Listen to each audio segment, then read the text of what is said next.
Aren't you curious what's going on with the real estate market right now and this summer? I'm Ron Wexler with Keller Williams Real Estate. I cover all of Chicagoland and its suburbs.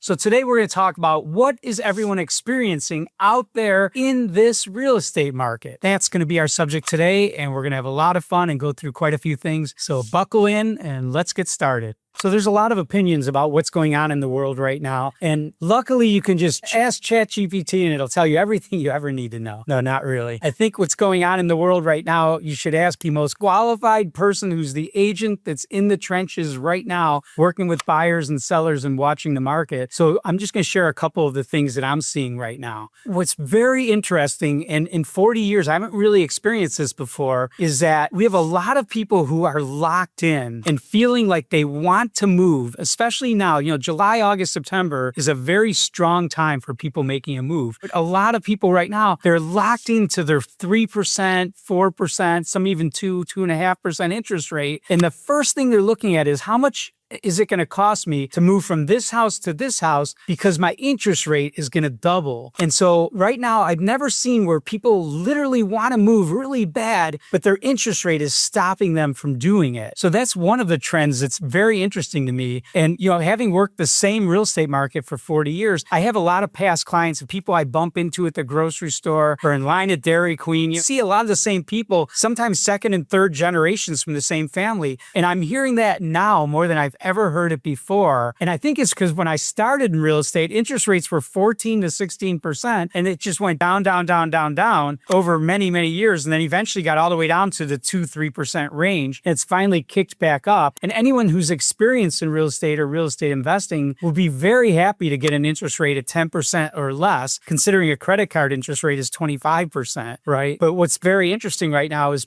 they're trying to manage money, right? The economy is very uncertain and very strange. And in that process of trying to manage money, if they're borrowing and not paying cash, even if they have a lot of equity, if they have to borrow money, they're borrowing money at twice, and in some cases almost 3 times what they borrowed it for just 5 years ago. So I think that's one of the things that's driving our current market. And then, of course, if you take the buyer's side of that same situation, they are getting less house for the money at a 6% rate or 6.5, 7 than they were at 2.5 or 3. And so I think right now, the biggest thing, there's a lot of things causing uncertainty in the real estate market, causing it to act the way it is. Just the fact that if you follow the trend line for new homes being built, right now in the United States, we're somewhere in the 3 to 4 million range of homes that haven't been built that were or should have been built based on just the population and growth. And so not having the new construction, there's a lot of people who only want to buy a new home. They want to start with new,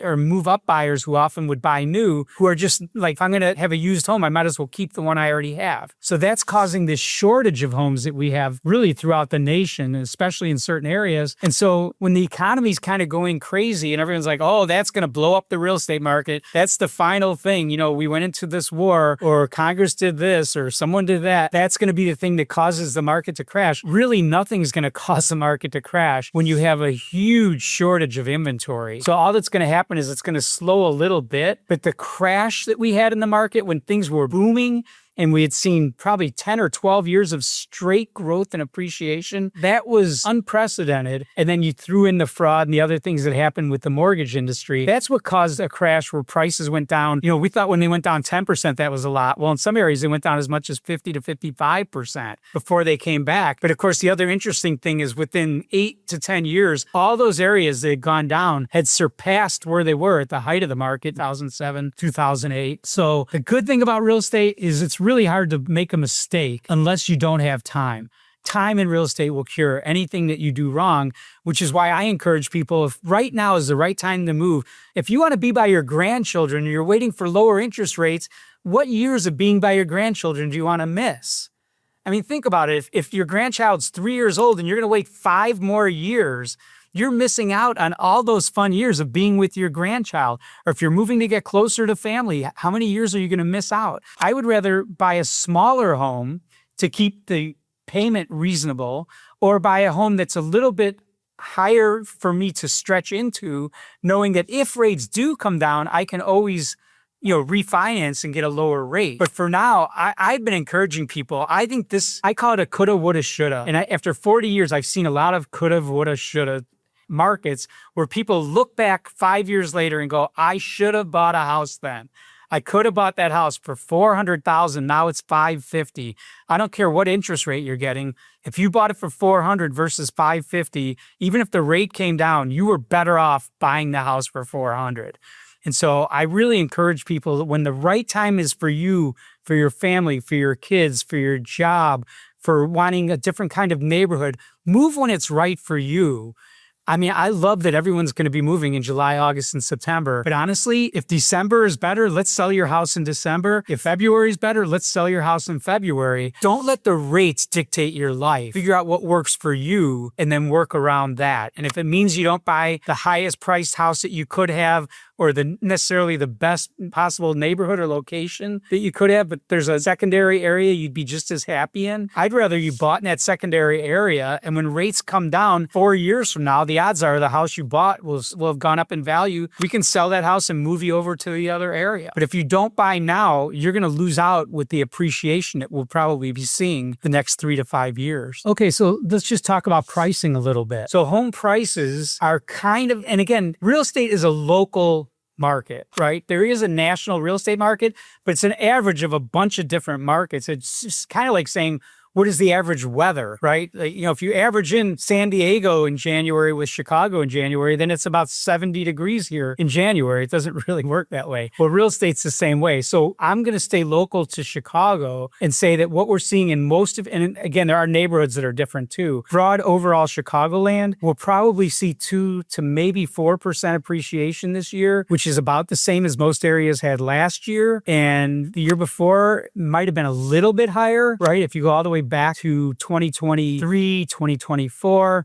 some areas you had 8, 10, 12% appreciation. The national trend line, if you go back to the Depression and take that all the way to today, it mostly averages about 3% in most areas. So just to give you an idea. And so right now we're above that trend line because we had a couple great years, but right now we're moving back towards that trend line. And it's just, inflation's around 3%. When you average it out over a long period of time, that's pretty much what house prices are too. So right now the price that you can get on a house is very fair, and it might feel high because the interest rate, makes the pay, if you're borrowing money, it makes it feel higher.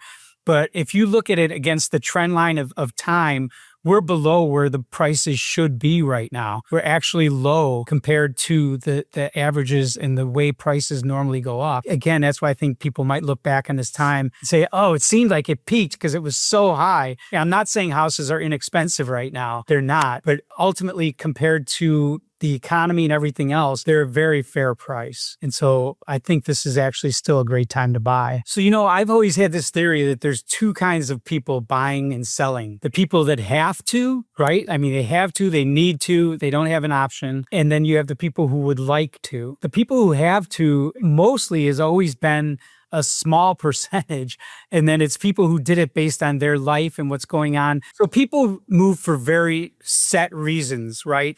Someone passes away, they're going to sell the house. They're getting a divorce, someone's moving, or maybe both people are moving. They're getting married. They're maybe moving out of 2 houses into 1, or someone's moving from one to the other. They've saved up and they're ready to make their first property purchase as an investment. So each one of those has a different level of motivation. And so people move for different reasons, and their motivation and urgency comes from that. So a lot of times people try and talk about how the economy is why people will do something. And I'm going to say the economy is very secondary, that you have your personal economy. If you just lost your job, your economy is very different than the guy next door who just got a promotion. And so again, even though it might be that, right now there's a lot of unemployment, or right now there's not a lot of unemployment, or right now there's a lot of hiring, or right now there's a lot of people getting raises and the economy's booming and things are growing. That's all well and good. If you don't live in an area where one economy is driving that whole area. So if you live in a farm town, and it's farming and maybe one big industry that drives that town, that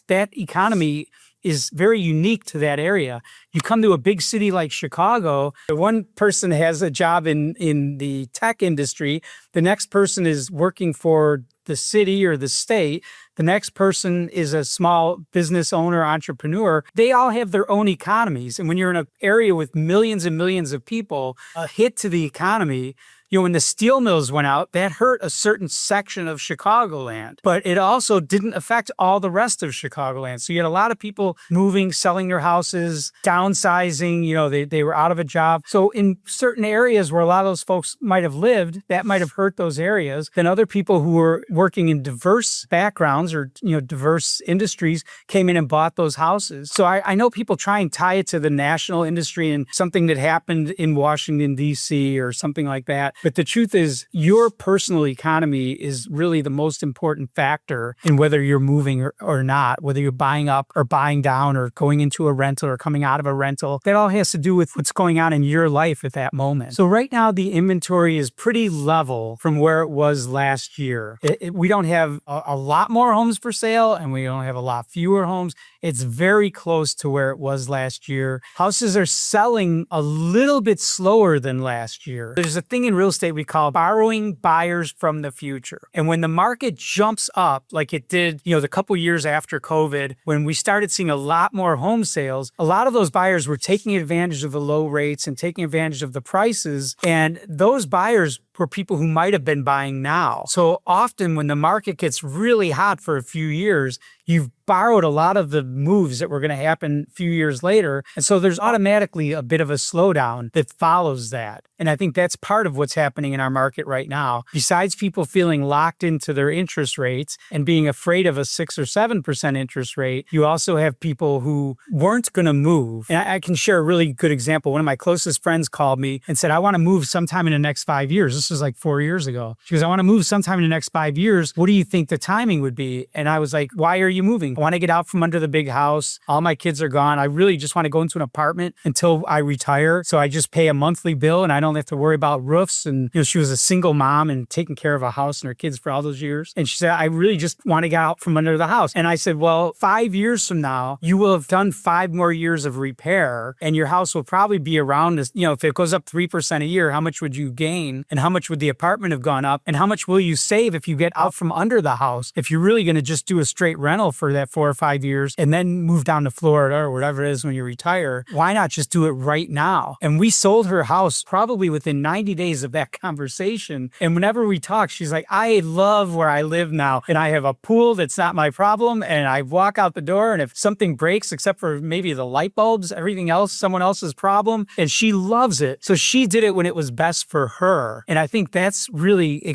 keeps coming back to that, right? What advantage is there to you to do it right this minute as opposed to waiting? This market right now is one of the best markets to buy or sell that we probably will have in the next 5 to 10 years. So if now is a good time for you to do it, then I would tell most people you should just do it. And again, you marry the house and you date the rate, right? You date the interest rate, meaning you can get rid of your interest rate if rates come down. But in the meantime, you can buy a house right now and have the advantage of owning it, the tax write-offs and everything else for those few years before we may or may not ever see rates come down to a lower number. So if I could give you one piece of advice for today's market right now, July, August, September of 2026, it would be if making a move would make a major difference in your life, it would get you what you want, do not wait. Figure out a way to move right now. The last piece of advice I would give is this is July and August of 2026. If right now your life dictates that living somewhere different would be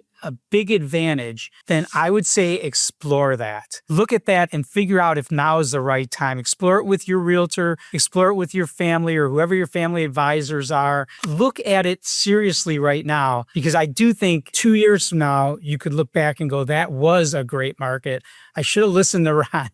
No, I think that this would be a great time if it's right for you. I think you could do really well making a move right now. I think buyers are paying very good prices. I think rates are are pretty stable around the 6% range. And I just don't think that we're going to see a time within the next 2 or 3 years where we look back and say this was a bad time. I think it's only going to look like this was a great time to make a move. So thank you for joining us today. Again, I'm Ron Wexler with the Wexler Group, Keller Williams Preferred Realty. We serve all of Chicagoland, Northwest Indiana, and we have the greatest referral network in the country. So part of your next move is going to a different area outside of Chicagoland, and you need a great real estate agent or a great team on the other end who knows that market the way we know this one. Reach out to us and let us refer you to that agent. We will find you someone amazing, and we'll make your next move your best move ever. Thanks for joining us. If you like what you saw today, please hit like and join in this podcast, and we'd love to connect with you on future messages. Take care.